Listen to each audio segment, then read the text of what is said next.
우리 함께 하나님의 말씀 에스겔 36장 26절과 27절에 있는 말씀을 함께 보도록 하겠습니다. 또 새 영을 너희 속에 두고 새 마음을 너희에게 주되 너희 육신에서 굳은 마음을 제거하고 부드러운 마음을 줄 것이며 또 새 영을 너희 속에 두어 너희로 내 율례를 행하게 하리니 너희가 내 규례를 지켜 행할지라. 아멘. 오늘 본문 성경에서는 새 영과 새 마음을 이야기하며 굳은 마음과 부드러운 마음을 비교하고 있습니다.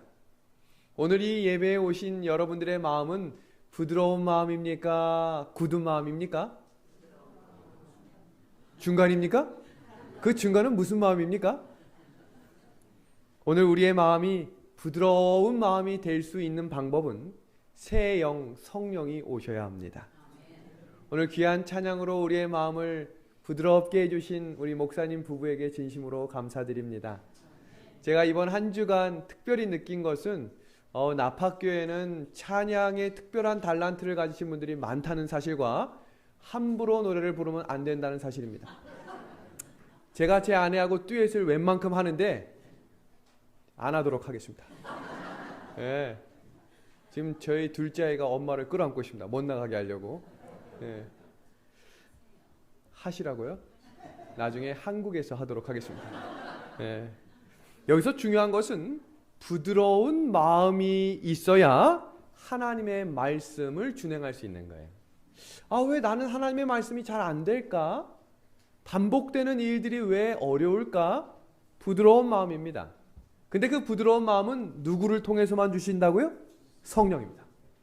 그러니까 오늘 이 시간 우리가 성령을 간구하는 마음으로, 오늘 저를 처음 보신 분도 계실 텐데 설교 잘하나 못하나 보지 마시고 내 마음 가운데 성령이 임하시기를 기도하며 오늘 이 말씀 함께 경청해 주시기를 부탁드립니다. 없는 인생이라고 하는 글이 있습니다.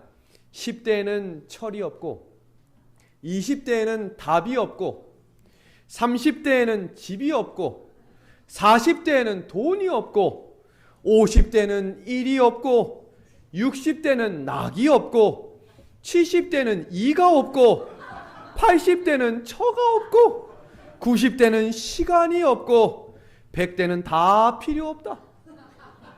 이게 얼마 전에 SNS에서 아주 뜨겁게 방향을 일으킨 글입니다. 거기에 댓글이 얼마나 많이 달렸는지 몰라요. 그런데 한 그리스도인이 거기에 이런 댓글을 달았습니다. 신앙으로 사는 인생, 10대에 철이 들면 20대에 답도 발견하고 30대에는 집도 구하고 40대에는 재산도 있고 50대에는 여기저기서 오라는 것도 많고 60대에도 즐거울 수 있고 70대에도 이도 건강하게 관리할 수 있으며 80대에도 건강한 아내를 가질 수 있으며 그리고 하늘 소망을 가지게 되어 90대에도 약속을 붙들고 100대에도 인생을 통해 하나님께 하신 모든 일을 다 감사할 수 있다. 이것이 그리스도인 인생 아닐까요? 세상은 없다라고 말해도 그리스도인들은 있다 말하며 하나님이 이 있는 것을 주신 분임에 감사할 수 있게 되기를 간절히 소망합니다. 질문입니다. 건강해서 행복할까요? 행복해서 건강할까요? 둘 다 말고. 한번 대답해 보겠습니다. 건강해서 행복하다. 손 들어 보십시오. 이거 시험 문제 아니에요. 틀려도 됩니다. 답이 없어요. 내리시고. 아니다. 행복해서 건강하다. 내리시고요. 이 문제를 뉴욕타임즈에서 연구했습니다. 왜냐하면 이 문제에 대해서 사람들이 항상 말을 많이 했거든요. 사람은 도대체 어떻게 건강할까? 뉴욕타임즈에서 180명의 수녀들을 64년간 추적하며 연구를 했습니다. 대단하죠? 64년 동안 180명을, 근데 이 공통 집단이 필요하니까 종신서약을 하는 수녀 집단 180명을 시작부터 64년 동안 그 사람들의 건강 상태가 과연 무엇에 영향을 받는지를 연구한 겁니다. 지금 도표를 보시면 시작하는 지점 같죠? 왜요? 조건 같죠? 환경 같죠? 그들의 직업 포지션이 똑같습니다. 그런데 시간이 무려 60년이 지나면서 그들의 건강 상태와 그들의 행복도가 전혀 달라집니다. 그럼 도대체 똑같이 시작했던 사람들이 시간이 지나면서 도대체 무엇이 그들을 건강하고 행복하게 만든 것일까? 한번 보겠습니다. 결론입니다. 현재 행복하다고 생각해야 건강하게 오래 산다는 거예요. 그들의 결정적인 차이는 그들은 매일매일 일기를 쓰게 했다는 거야. 180명 모두. 그래서 1년에 한 번씩 그 일기를 모아서 그들의 표지, 단어들, 중요한 단어들, 긍정적인 단어, 부정적인 단어들을 다 추려냈을 때 그들이 스스로가 행복하고 감사하다고 생각하는 사람일수록 시간이 지날수록 건강하다는 결론이 나타났습니다. 지금 행복하신 분들 아멘 합시다. 건강할 것입니다. 행복하다고 생각해야 합니다. 지금 보시는 이 그림은 독일의 노벨상을 가장 많이 받은 베를린 공대 사진입니다. 이 공대 사진에서 좀 특이한 점이 있죠? 뭐 같습니까? 뭔가 동그란 게 있는데 그건 미끄럼입니다. 교수든 학생이든 수업이 마치면 미끄럼을 타고, 생각해보세요. 60대 어른들이 미끄럼을 타고 슉 내려온다면 학생들이 까르르 까르르 웃겠죠? 그러니까 이 노벨상을 준비했던 그리고 연구했던 기자가 이 대학에 노벨상을 탔던 이유는 미끄럼틀 때문이다. 그리고 발표했습니다. 그러니까 여러 대학이 따라했겠어요? 안 했겠어요? 따라했습니다. 그런데 아무 대학도 노벨상을 타지 못하는 겁니다. 그러니까 이거는 아니라는 겁니다. 근데 나중에 수년이 지난 후에 교수님들 방마다 이런 글이 적혀 있는 것을 발견합니다.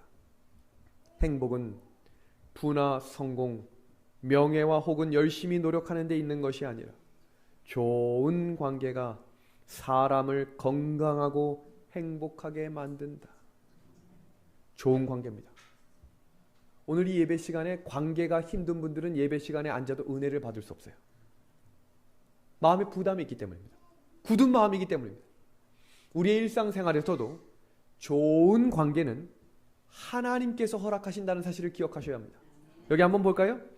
사람은 먼저 수직적인 하나님과의 관계가 회복되어야 수평적인 사람과의 관계도 회복됩니다. 한번 볼까요? 수가성의 사마리아 여인, 남편이 5이었던 이 여인이 항상 마음이 불편했고 항상 사람들이 불편해서 떼양볕에 물들어 다녔습니다.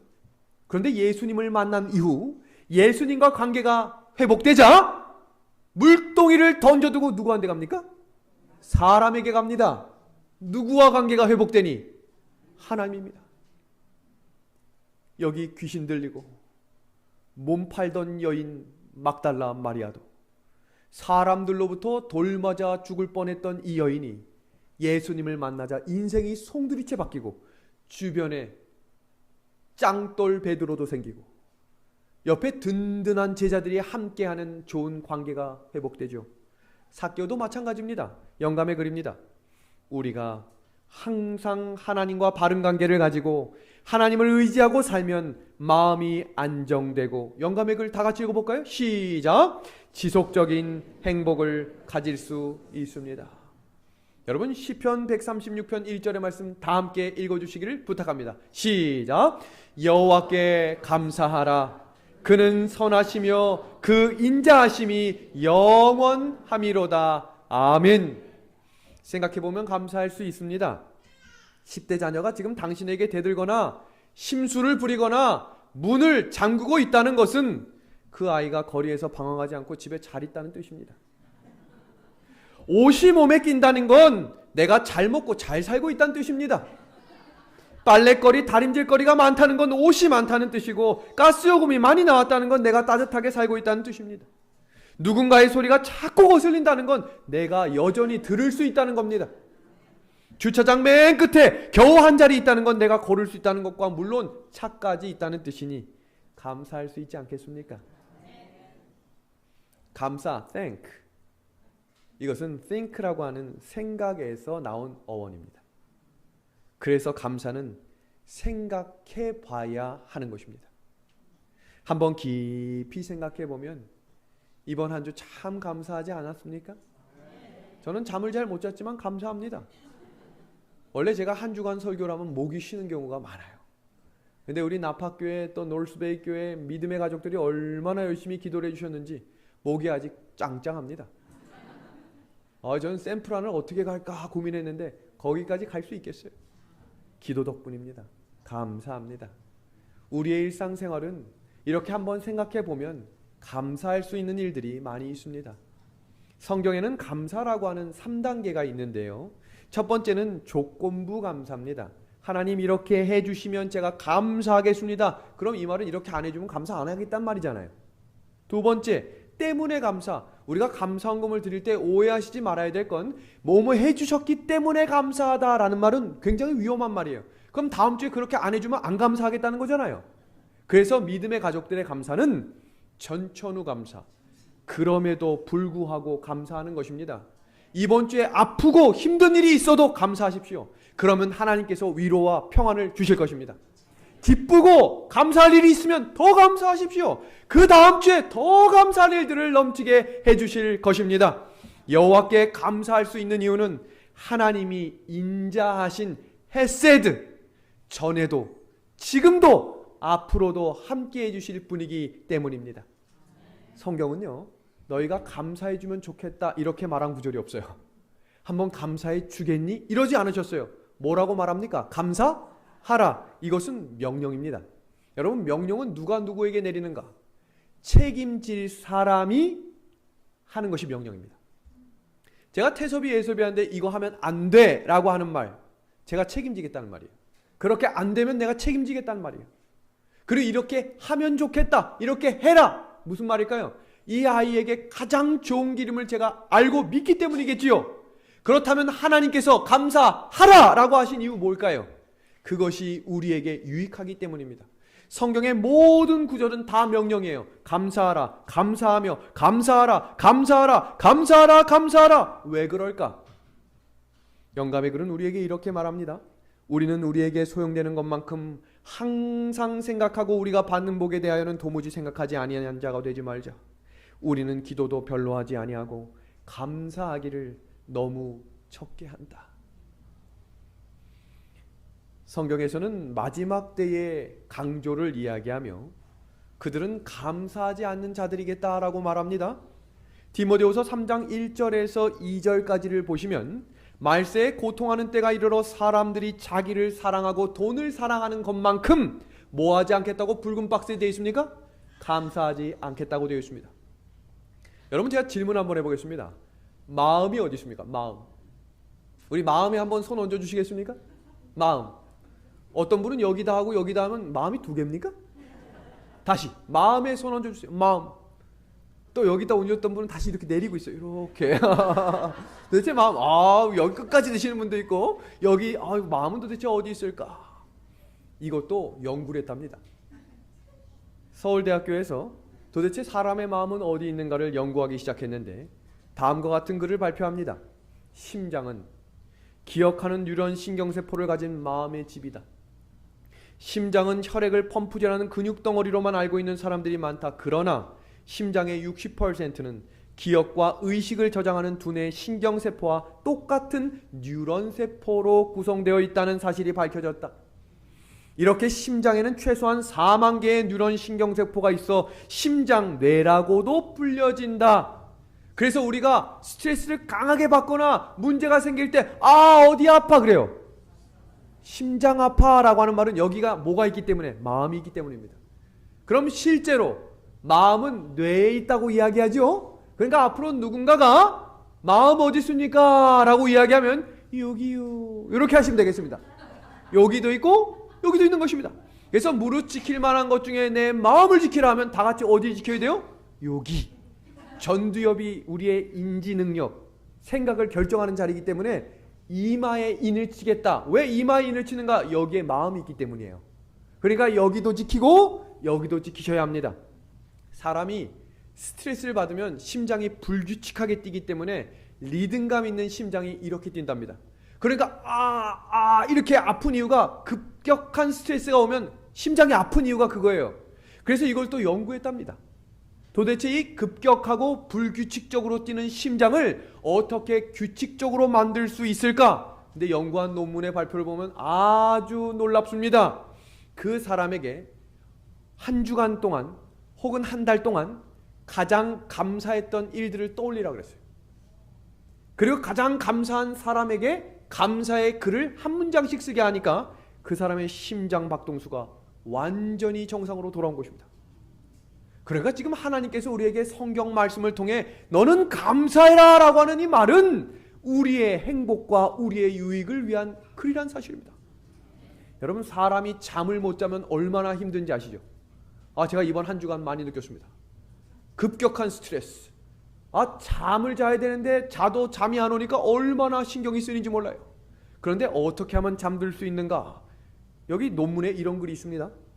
감사를 느끼면 수면의 질을 높여주고 우울함과 피로를 감소시켜주며 심장 기능을 유지하기 위한 효율성을 높여준다. 여러분, 제가 그래서 10년 전부터 매일매일 감사일기를 씁니다.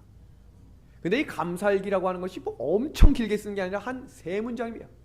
하나님, 오늘 점심 올리브에서 먹었는데 라자냐가 맛있었습니다. 감사합니다. 오늘 저기에서 먹었던 복숭아 너무 맛있습니다. 감사합니다. 여러분, 단순합니까? 그런데 그 글들이 자꾸 모이게 되면 별거 아닌 것도 감사하게 됩니다. 태섭이가 나이가 들면서, 나이가 들었다고 해서 죄송합니다. 초등학생이 되면서 이 아이가 친구들과의 관계를 매우 중시하는 아이로 자라나기 시작했어요. 그러니까 친구가 하면 따라하고 친구가 이렇게 하면 이렇게 말하는 걸 좋아하기 시작합니다. 그러면서 가장 그의 꿈이 무엇이었는가? 우리 집에 아이가 와서 같이 자는 것을 좋아하는 것입니다. 원래 저는 어릴 때부터 우리 가족 철훈 중에 하나가 외박은 금지입니다. 대신 다른 친구가 우리 집에 와서 자는 건 괜찮았어요. 그래서 제가 우리 아이들에게 그대로 전수해 줬습니다. 외박은 안 된다. 대신 다른 아이들이 와서 자는 건 허가한다. 그러니까 친구들을 자꾸 한 명씩 데려와서 자는 것입니다. 그걸 누가 보겠어요? 둘째 윤예섭이 보기 시작하는 겁니다. 자기도 친구를 데리고 오고 싶은데 자기가 6살입니다. 그럼 6살 친구에게 우리 집에서 자자라고 하면 잘만한 친구 있겠습니까? 없으니까 매일 시무룩한 것입니다. 이 아이의 꿈을 이루어주고 싶은 아빠가, 여러분, 담임 목사가 찾아가서 우리 아이 하루만 우리 집에서 자게 해주십시오 하면 자게 해주실 겁니까? 웬만하면 허락해주지 않겠습니까? 목사가 책임지고 해주겠다는데 아이가 찾아왔습니다. 그 이름하여 민호.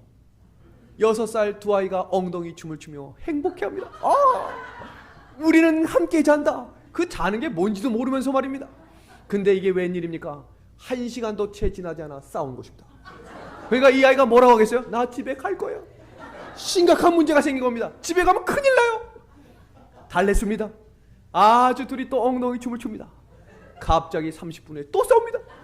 그러더니 입만 열면 자꾸 뭐라고 하겠어요? 나 집에 갈 거야. 그렇게 6번을 싸웠습니다. 결국 잠들었습니다. 근데 어떻게 잠들었나 보세요. 등을 맞대고 잡니다. 지금 뭐하고 잔 거예요? 싸웠어요. 그리고 이 아이에게 물어봤어요. 예섭아, 어제 기분 좋았니? 그렇게 싸우고도 좋았대. 너무너무 좋았대. 여러분, 불평하는 사람에겐 길이 닫히지만 감사하는 사람에게는 길이 열립니다. 우리가 대부분 힘들면 뭐라고 말합니까? 죽겠네, 죽겠네 말합니다. 그런데 이 한탄사에 한 글자만 더 보태시면 죽게 있네, 죽게 있네, 감탄사로 변합니다.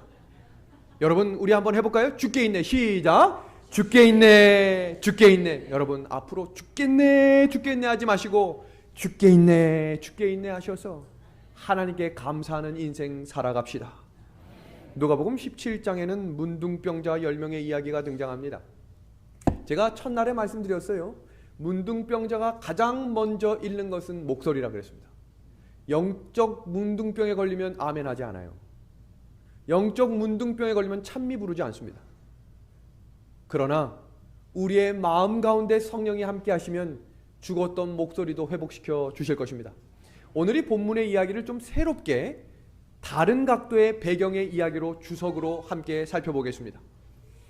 이 10명의 문둥병자들이 다윗의 자손이요 라고 부르는데 쉰목소리가 나는 거예요. 왜요? 목이 갔으니까. 목이 없었어요. 그래서 있는 힘을 다해 부릅니다. 그때 예수님이 오셨죠. 그리고 그들에게 말합니다. 가서 제사장에게 몸을 보이면 회복된다. 하나님의 말씀대로 그들의 몸이 회복됐습니다. 그리고 그들이 기뻐 날뛰며 9명은 어디 갔습니까? 집으로 돌아갔고 1명은 예수님 앞으로 다가왔습니다.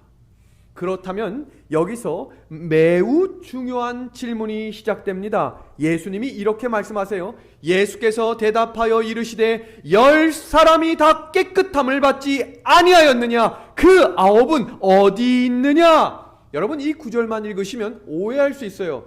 예수님은 단 한 번도 공치사를 따지셨던 분이 아닙니다.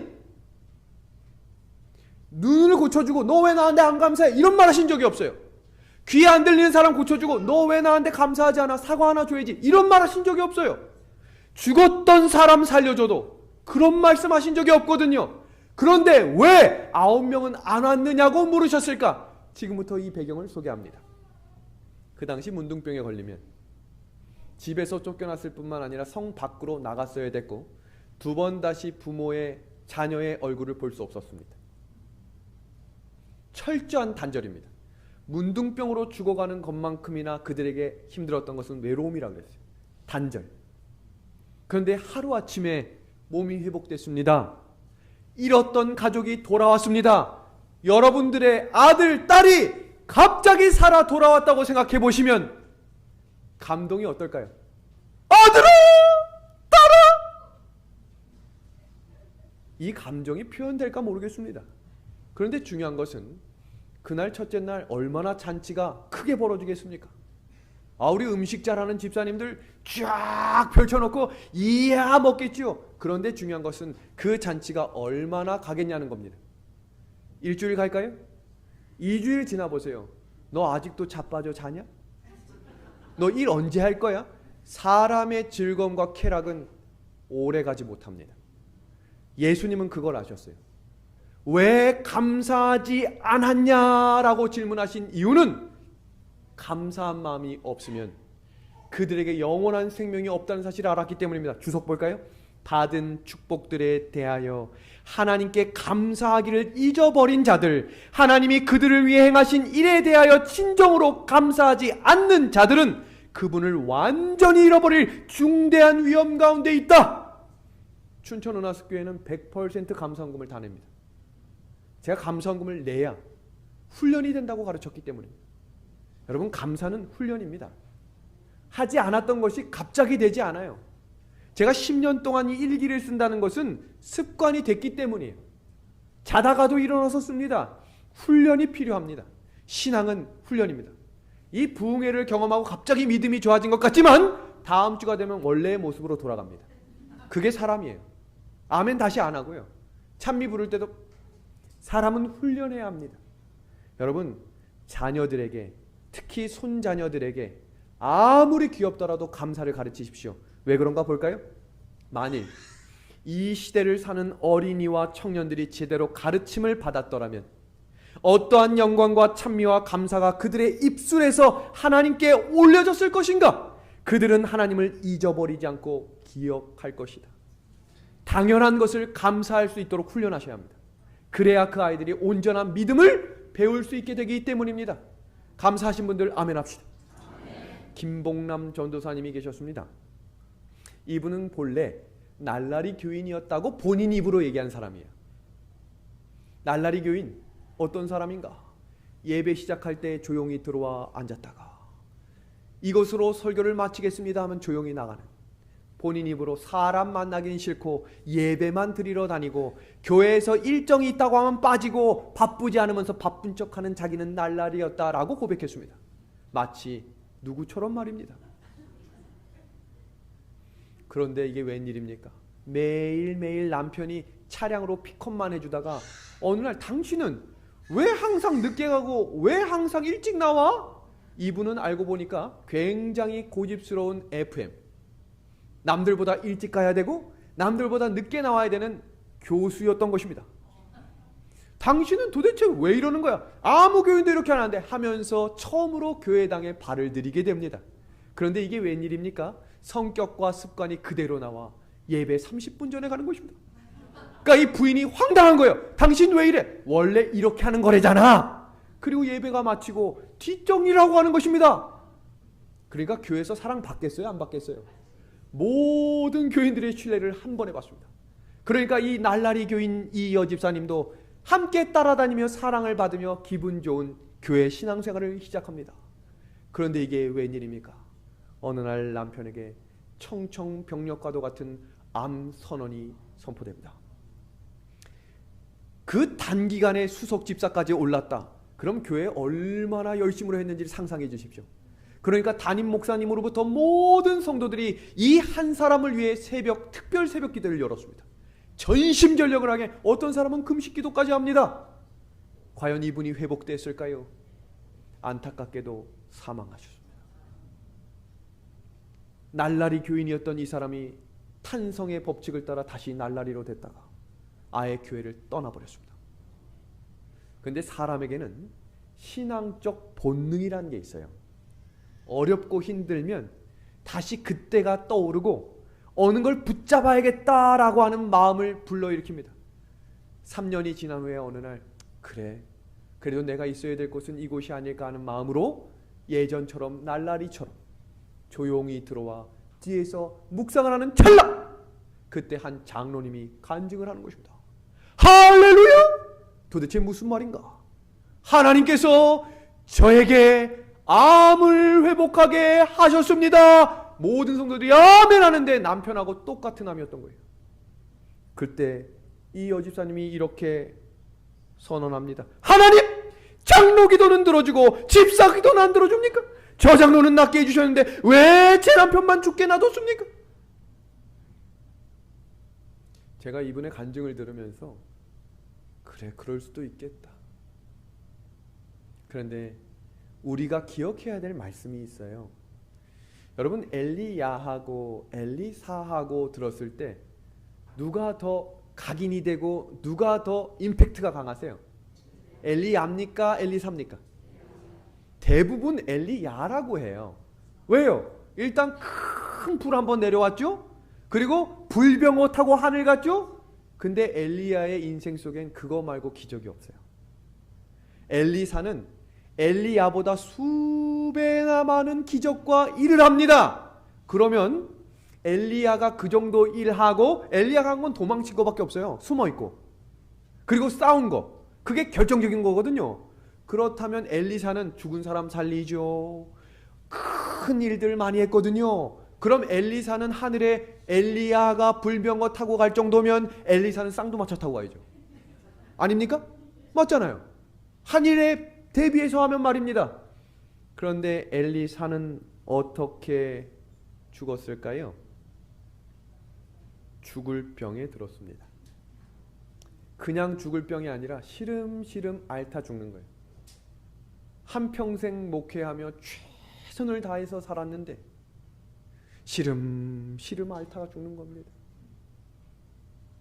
그렇다면 엘리사도 똑같이 억울했을까요? 영감의 글 봅니다. 엘리사는 불병거를 타고 승천한 그의 주인을 따를 특권을 받지 못했다. 여호와께서는 그에게 오래 끄는 병이 임하도록 허락하셨다. 인간의 약점과 고통이 있던 긴 시간 동안에도 그는 감사하는 믿음으로 하나님의 약속을 굳게 붙잡았고 항상 자기의 주위에서 위로와 평화를 주시는 하늘 사자들을 바라보았다. 오늘 우리에게 필요한 믿음입니다. 여러분, 데살로니가전서 5장 18절에 범사에 감사하라. 이것은 영어 성경으로 in everything give thanks입니다. 모든 것입니다. 감사할 수 있는 것을 감사하는 것, 그건 그렇게 어렵지 않을 수 있어요. 그런데 모든 것, 감사할 수 없었던 그 일도 감사할 수 있는 훈련이 시작되어야 합니다. 신학과 4학년 전도사를 하다 보면 어느 날 문득 어머니가 보고 싶을 때가 있더라고요. 그냥 문득. 저희 집이 대학교를 시작하면서 아버지가 위암 사기 말기로 건강을 회복하셔야 되는 여러 가지 여건 때문에 경상북도 봉화 무려라고 하는 시골로 이사를 가셨어요. 그러니까 저는 고등학교 2학년 말부터 계속해서 떨어져 살다가 군대를 다녀온 이후에 신학과에서 전도사를 하고 있었던 시기입니다. 그러니까 이사는 갔지만 집에 그렇게 갈 기회가 많지 않았던 어느 날, 토요일 날 일정을 마치고 10시 10분이 됐는데 갑자기 어머니가 보고 싶은 겁니다. 차도 없는데 말입니다. 경상북도 봉화예요. 마지막 막차도 끊겼어요. 집에 갈 수 있는 유일한 방법은 하나밖에 없어요. 렌트를 하는 것입니다. 근데 토요일 저녁에는 웬만하면 모든 차들이 다 나가서 남아있는 차가 스타렉스 12인승 차랍니다. 저 혼자 가야 되는데, 와, 그럼에도 불구하고 어머니가 보고 싶은 거예요. 그 측은한 마음을 같이 동감해 주시길 바랍니다. 그런데 혼자 가기가 조금 그래서 서울에 살고 있는 형님에게 연락을 했습니다. 형님, 저하고 집에 좀 같이 갑시다. 왜 이래? 지금 시간이 몇 시인데. 갑시다. 착한 형님이 나왔습니다. 얼마나 피곤했겠습니까? 그러니까 이제 만나고 출발하려고 보니까 이미 시간은 11시 30분. 자정이 다 된 것입니다. 하지만 어머니를 뵌다는 기분 좋은 마음으로 출발했습니다. 여기서 중요한 것은 아버지에게 제가 몰래 문자 해놨어요. 아들들이 갑니다. 부모님이 아들들 온다는데 싫어할 부모님 있습니까? 특별한 날이 아닌데 온다니까 이게 웬일인가 하고 알겠다 이렇게 한 것입니다. 기분 좋게 갔습니다. 저기 영주 IC까지 잘 나갔는데 밤길이 어둡고 지금처럼 내비게이션이 있었던 시대가 아니에요. 그러니까 감으로 찾아가야 되는, IC 번호 보고 찾아가야 되는데 그 밤길에 IC 번호를 잘못 보고 나갔는데, 여러분 시골은 외길인 거 아시잖아요. 큰 차를 타고 쫙 갔는데 잘못 들어온 겁니다. 그때 시간이 1시 45분. 형님의 표정을 상상해 주시길 바랍니다.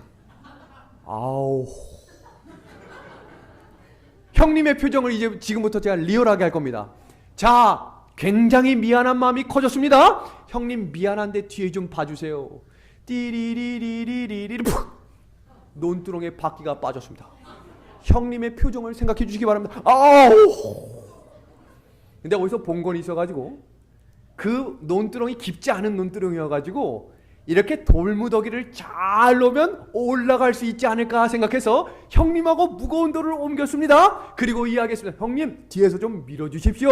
하나 둘 셋, 부앙 팍! 더 빠졌습니다. 형님의 표정이 어떻게 됐겠습니까? 무서워서 도망칠 정도였습니다. 어쩔 수 없이 119에 전화를 했습니다. 밤늦게 죄송합니다. 예, 지금 저희 차가 빠졌는데 차 좀 구해주십시오. 그랬더니 대뜸 하는 얘기가 거기가 어디냐는 거예요. 거기가 어딘 줄 알면 제가 여기 있겠어요? 거기가 어딘지 모르니까 지금 이러고 있지. 제발 좀 도와주십시오 했더니 나가서 저기 큰 표지판에 번호 보고 얘기하래요. 들어온 거리가 얼만데. 형님 표정이 어떻게 변했을까요? 거의 지금 길거리에서 밤샐 수준이 돼버린 거예요. 형님 차에 계십시오. 제가 걸어갔다 오겠습니다 하는데 눈물이 울컥 나는 것입니다. 보고 싶어서 온 게 뭐가 그렇게 큰 죄라고. 일이 꼬여도 이렇게 꼬일 수 있는가. 그때 제 핸드폰이 하루 종일 사용하니까 핸드폰이 깜빡이는 것입니다. 이제 거의 꺼질 때가 다 된 거예요. 이러다 진짜 밤새다 서울 가게 됐어요. 제가 SOS를 아버지에게 전화했습니다. 아버지, 제가 영주에서 나온 지 몇 분 됐는데 길이 외길이라 이러지도 저러지도 못하는데 형님 화가 엄청났습니다. 저를 좀 도와주십시오. 그때 아버지가 알겠다고 전화를 끊고 시간이 채 40분이 지나기 전에 구급차 소리가 나기 시작합니다. 윙윙윙. 근데 이게 웬일입니까? 한 대 소리가 아니라 여러 대 소리가 나기 시작합니다. 아버지께서 앞장서셔서 우리 귀한 아들들이 왔는데 지금 뭐하는 것이, 도와달라라고 하며 구급차 한 대와 소방차 한 대가 함께 출동하기 시작합니다. 윙윙윙윙. 그런데 그 길은 외길이라 결국 저희 아버지 사륜차 스포티지가 저희 차를 건져 주었습니다.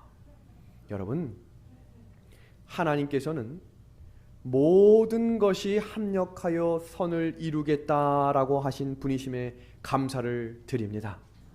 하나님께서는 우리에게 이런 말씀을 하셨어요. 한번 질문해 보겠습니다.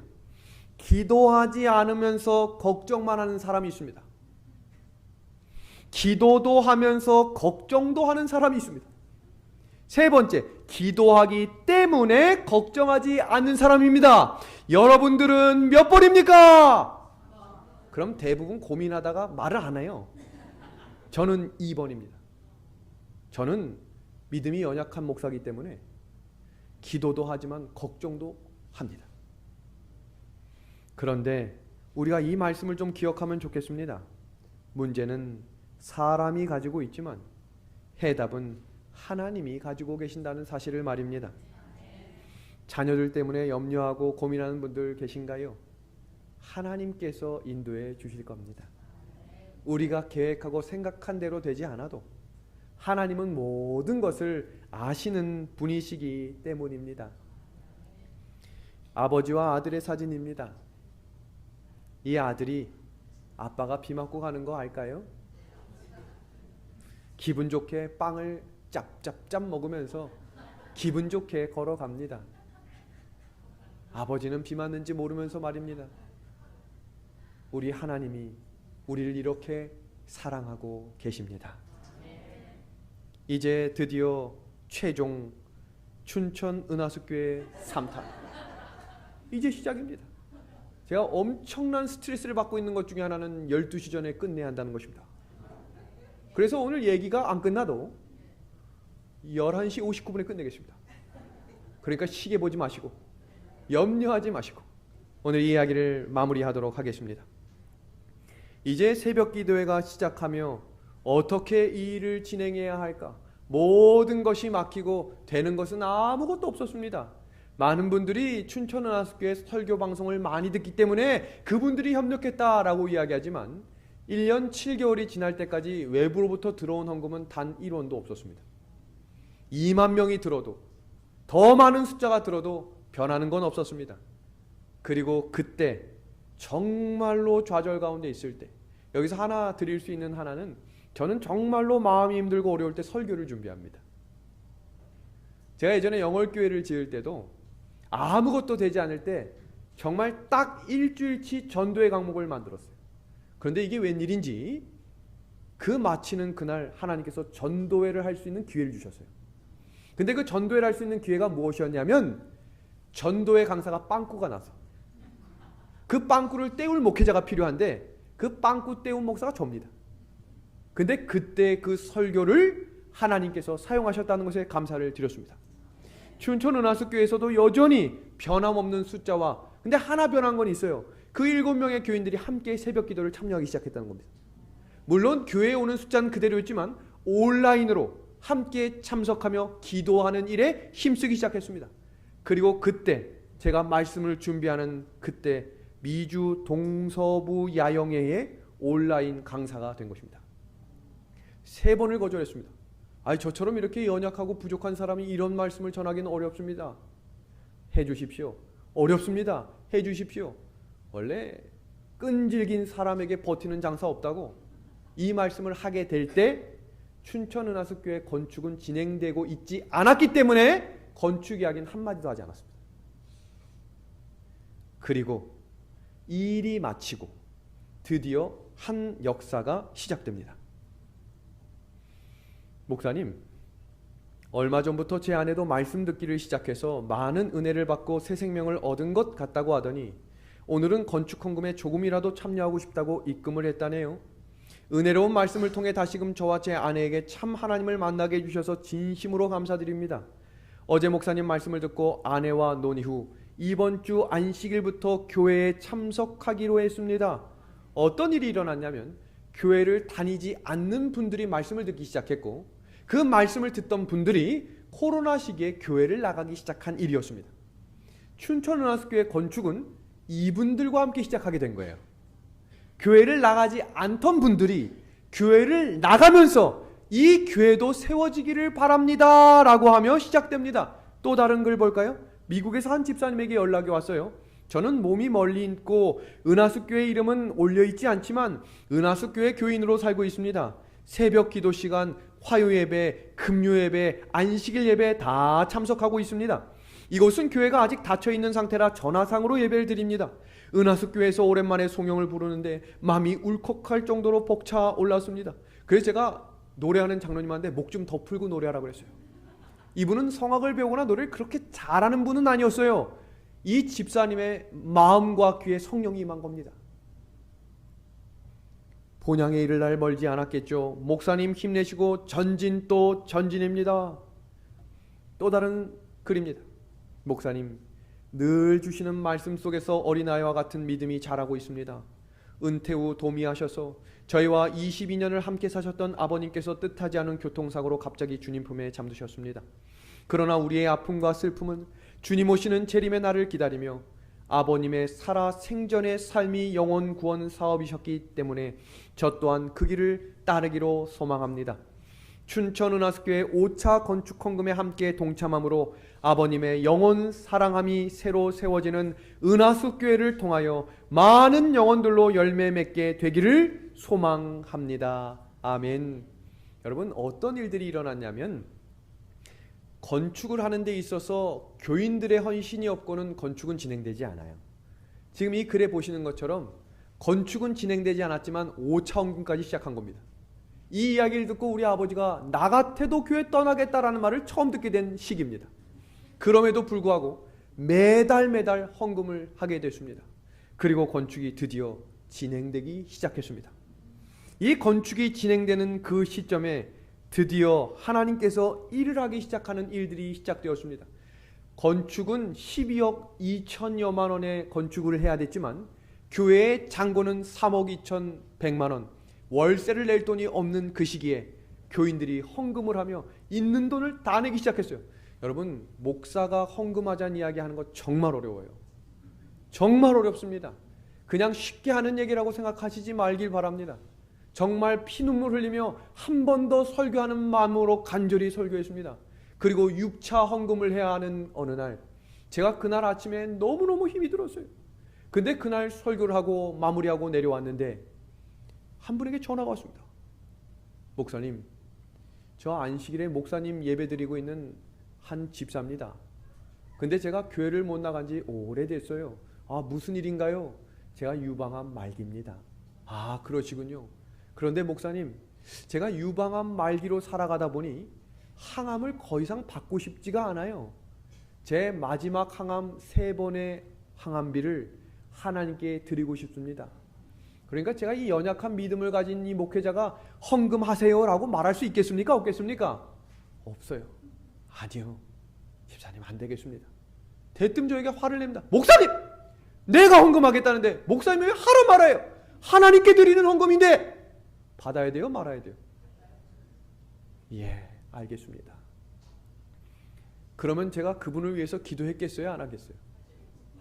얼마나 열렬히 기도했는지 몰라요. 그런데 그분이 3주 후에 돌아가셨어요. 그러니까 그 헌금이 저에게 피눈물과 같은 헌금이었습니다. 그런데 더 놀라운 사실은 그분이 유언장에다가 돌아가시기 직전에 제 설교를 들으면서 돌아가셨다는 유족의 편지와 함께 마지막 한 글자 한 글자를 이렇게 씁니다. 춘천은하수교회에 나의 조의금과 나의 보험금을 건축헌금으로 드려달라. 그렇게 첫 번째 벽돌이 쌓여지기 시작합니다. 이 교회가 피로 세운 교회임을 하나님도 우리들에게 알게 하신 겁니다. 그리고 이제 전국에 그리고 전 세계에 춘천은하수교회가 지어지고 있다는 소문이 나며 춘천은하수교회에서 하지 않은 한 가지는 건축헌금 계좌를 공개한 적이 없어요. 그래서 건축헌금을 내고 싶어도 못 낸 분들이 있을 겁니다. 반드시 저하고 통화를 하셔야만 건축헌금을 내실 수 있었습니다. 그러던 어느 날 새벽기도에 참석하셨던 한 여성분이 전화가 왔습니다.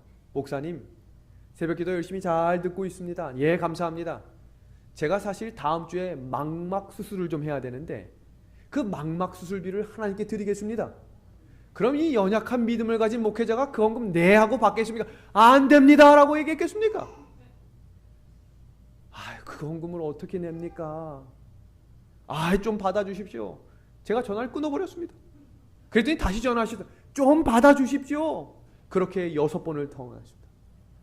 그래서 제가 그 헌금을 받고 새벽 기도회에 호소를 했습니다. 이런 헌금이 들어왔습니다. 믿음의 하나님 가족 여러분, 함께 기도해 주십시오. 근데 그 기도회가 마치자마자 안과 의사 3명에게 전화 왔습니다. 목사님, 그분 저희가 무료로 수술하겠습니다. 그리고 그분 마지막 치료가 끝날 때까지 저희가 책임질 테니 그분 연락처를 보내주십시오. 어떤 일이 벌어지고 있는지 상상해 주시기 바랍니다. 새벽에 움직이는 하나님의 역사하심이 끊임없이 이어지기 시작했습니다.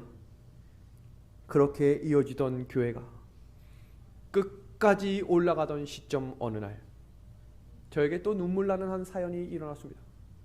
서울에서 전철을 타고 88살의 한 할머니가 찾아오신 것입니다. 지팡이를 짚고 말입니다. 전화가 왔어요. 여보세요. 아, 예, 안녕하세요. 제가 지금 춘천역이에요. 저를 좀 맞이해 주실 수 있습니까? 달려갔습니다.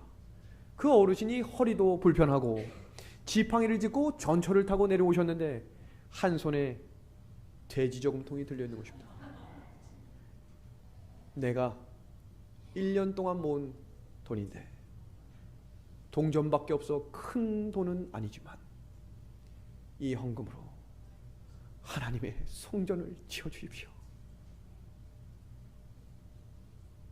새벽 기도에 참석하는 어린이 중에는 8살 꼬마아이도 있었습니다. 그 아이가 10원을 헌금했어요. 웃긴 헌금 같지만 그 헌금이 하나님의 가장 값어치 있는 헌금이 되었습니다. 그렇게 몸이 아프고 마음이 아픈 많은 사람들이 함께 모여 교회를 건축하는 일에 동참하기 시작했습니다.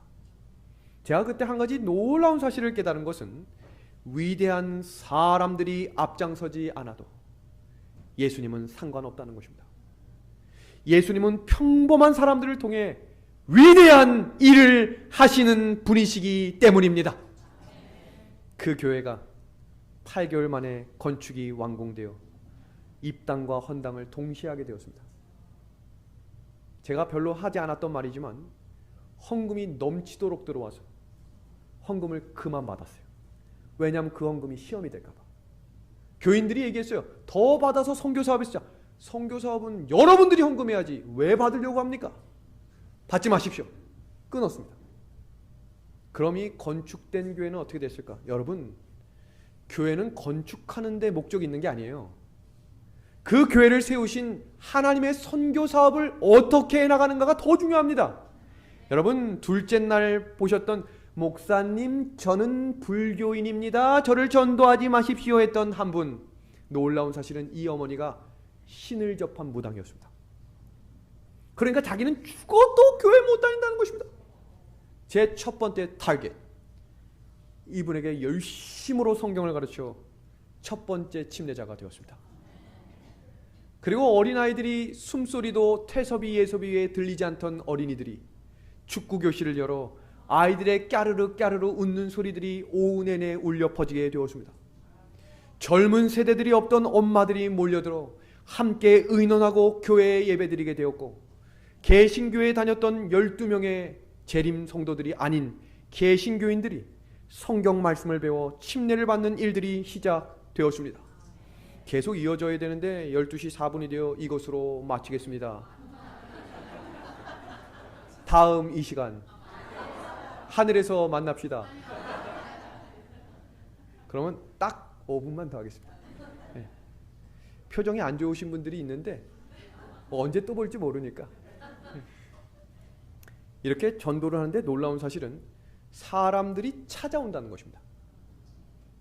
은하숙교회는 교통편이 좋지 않아서 개인차가 없으면 올 수 없는 데인데 택시를 타고 오더라고요. 어떻게 왔니? 물었더니 침례 받으러 왔대요. 어떻게 왔어요? 했더니 호남 삼육중학교를 다니다가 교회를 떠났는데 20살이 되어서 강원도에 왔는데 침례를 받고 싶더래요. 그래서 제가 그랬죠. 침례 아무나 안 주지. 그랬더니 공부할 테니까 침례를 좀 달래요. 여러분, 이런 아이들 보신 적 있어요? 하나님은 교회를 세우시면 준비된 영혼들을 보내시는 분이에요. 내가 무언가를 어떻게 할까를 고민하는 게 아니고요. 말씀에 충성하면 하나님이 일하세요. 근데 그렇게 열심으로 일하던 어느 날 제가 몸이 하나이기 때문에 토요일 날 방문할 곳이 많으면 장로님들을 부탁해서 방문을 갑니다. 제가 성경 공부를 초신자들과 하고 있는데 급한 전화가 온 것 같아서 받았더니 목사님 큰일 났습니다. 사고가 터진 것입니다.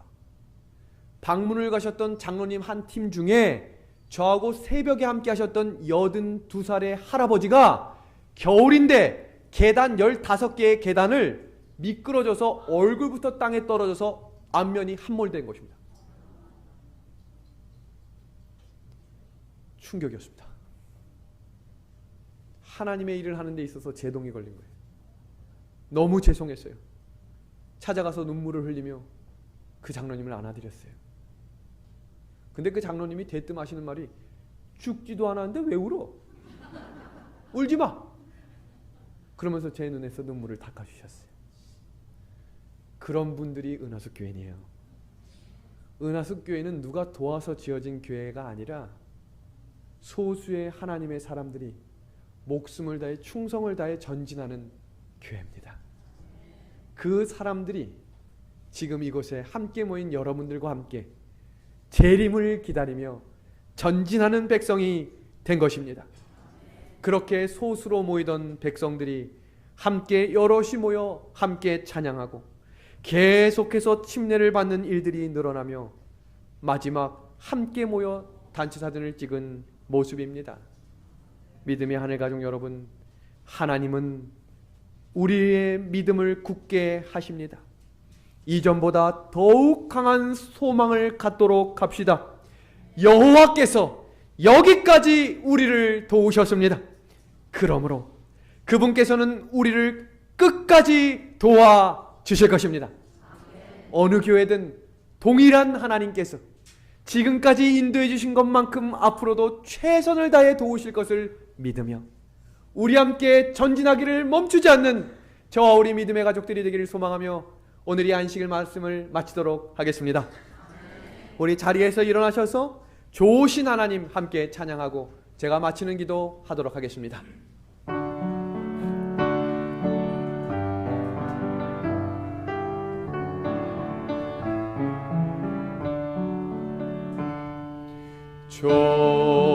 좋으신 하나님, 좋으신 하나님, 참 좋으신 나의 하나님,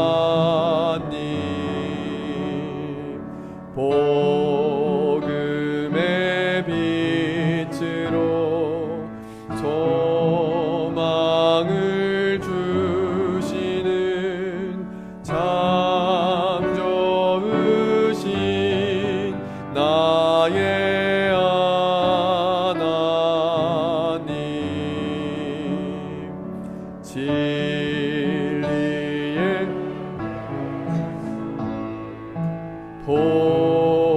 보혜 주시는 참 좋으신 나의 하나님.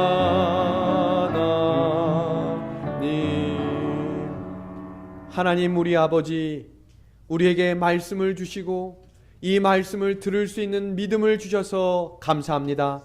우리가 걸어가는 모든 길에 함께 하셨던 하나님께서 앞으로의 우리의 교회와 우리의 가정을 붙들어 주시옵소서. 이제는 하늘아버지의 영광과 예수 그리스도의 십자가의 은혜와 성령의 감동하심이 이곳에 머리 숙인 모든 백성들의 마음에 충만히 임하셔서 재림의 그날 함께 그곳에 서게 하여 주시기를 예수님의 이름으로 간절히 축원하옵나이다. 아멘. 수고하고 무거운 짐진 자들아, 다 내게로 오라. 내가 너희를 쉬게 하리라. 찬양과 영광과 저희들의 예배를 받으시기에 합당하신 하늘에 계신 감사하신 저희들의 아버지, 오늘 또 태초부터 제정하신 복되고 거룩한 안식일을 저희들에게 허락하시고 원근 각지에서 저희 모든 믿음의 식구들이 주님의 거룩한 존전에 모여서 이 시간 주님의 성호를 찬양하며 주님을 경배할 수 있는 귀한 시간 주셔서 참으로 감사합니다. 이 시간 저희들 마음속에 있는 모든 무거운 짐들 또 제약들 주님 앞에 내려놓고 저희들 이 시간 신령과 진정으로 주님께 예배하는 거룩한 산제사를 드릴 수 있도록 성령님의 인도하심이 저희 모두와 함께하여 주시옵소서. 주님께서 참으로 이번 한 주간은 저희들을 특별히 사랑하셔서 멀리 한국으로부터 주님께서 기이 쓰시는 우리 윤호영 목사님을 저희들에게 보내주시고 일주일 동안 말씀의 잔치를 배설할 수 있도록 성령님께서 함께하여 주셔서 참으로 감사합니다. 저희들 이 말씀이 저희들 육신이 되어서 저희들이 이 선악간의 대쟁투에서 정말 승리하는 귀한 삶을 살아갈 수 있도록 성령님 도와주시고 주님 오시는 그날까지 저희들 변찮는 마음으로 주님의 사업에 헌신하며 참으로 충성된 삶을 살아갈 수 있도록 성령님 도와주시옵소서.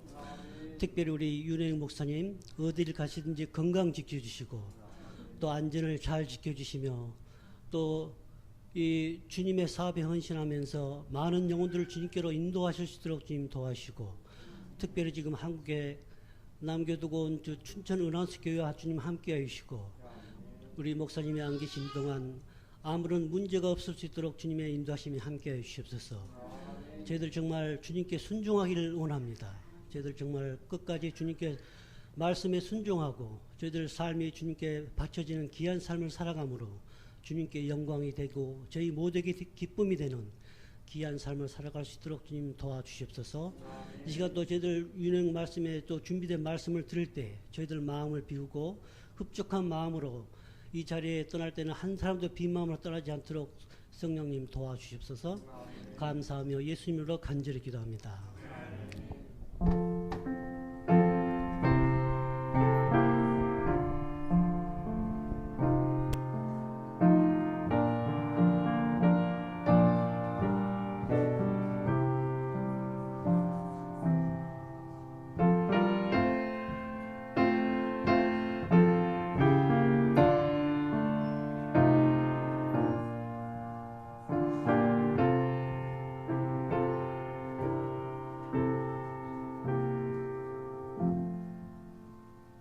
방금 기도해 주신 분은 나파교회 선교회장님 되시는 정재용 장로님이셨습니다.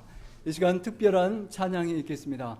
우리 네파교회 전임 목사님이시자 현재 북캘리포니아주 합회 아시안 부장님, 지역사회 봉사부장님, 보건 절제부장님 중역을 맡고 북캘리포니아의 많은 교회를 섬기고 계신 우리 임미호 목사님과 우리 장혜란 사모님께서 특별한 찬양 올려주시겠습니다. 찬양 이후에 윤 목사님의 마지막 우리 부흥의 말씀 그래도 희망 그래서 희망이라는 말씀 주시겠습니다. 은혜 넘치는 시간 되시기 바랍니다.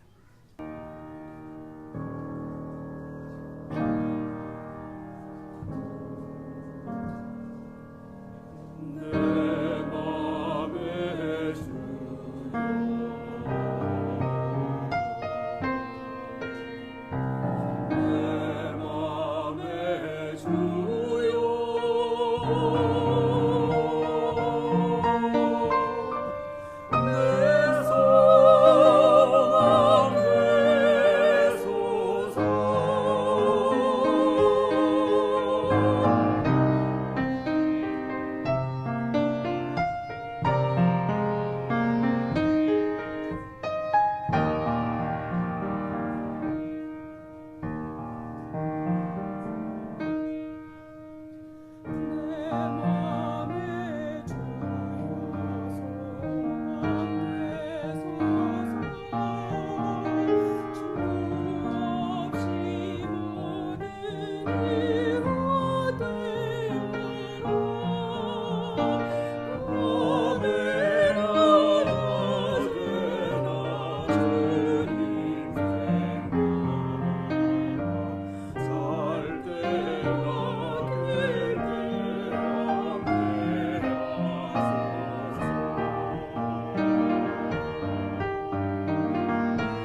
참으로 귀한 은혜의 말씀 감사합니다.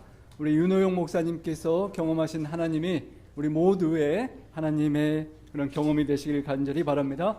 다시 일어서고 또 다시 교회를 세울 수 있는 우리 각자와 우리 교회를 섬기는 각 교회가 되시기를 간절히 소망합니다. 그러기 위해서 우리가 목사님이 하신 것처럼 말씀과 기도와 또 선교, 전도, 봉사에 오늘 안식일 오후부터 실천하는 그런 재림 준비하는 성도들이 되시기를 간절히 바랍니다. 우리 식사를 하신 이후에 아까 지난번 잠깐 광고 드렸는데 다 못 들으셔서요. 우리 새벽 성서학교를 시작하시고 애연 도표 성경 연구를 직접 제작하신 우리 김상철 장로님께서 함께 계셔서 우리 발열치유 마사지 봉사와 한방 봉사가 있는 그 복도에서 그 특별 강의가 있겠습니다. 식사 이후에 바로 와주셔서 그 도표를 저자에게 바로 배우시고 또 자료들도 있으니까 구하시고 그래서 다른 이들에게 복음과 예언을 전할 수 있는 그런 전도인의 또 삶을 함께 살 수 있으면 좋겠습니다. 그리고 그 자리에서 신우회, 신앙동회 그런 작은 모임을 시작하고자 합니다. 우리 원로 목사님들이 저희 교회에 계시는데요. 함께 여러분들의 궁금점을 또 이번 한 주간 받은 신앙의 부흥을 계속 이어서 갈 수 있는 그런 모임을 갖고자 하오니 여러분들 많이 동참해 주셔서 계속 성장하고 또 우리 윤호영 목사님께 들은 은혜의 말씀과 부흥의 말씀을 우리가 이렇게 실천하고 산다는 그런 아름다운 소식을 계속 주고받게 되기를 간절히 바랍니다. 예, 감사합니다. 이 시간 우리 인사 나누시고 식당 신교실에 가셔서 식사 함께 하시겠습니다. 장소가 좁으시면 바깥 야외 뜰도 함께 이용해 주시고요. 오후에도 같이 많은 시간 함께 할 수 있으면 참 좋겠습니다. 그리고 2시에 연합 찬양 발표의 준비가 이 자리에 있겠습니다. 많은 참여 바랍니다. 감사합니다.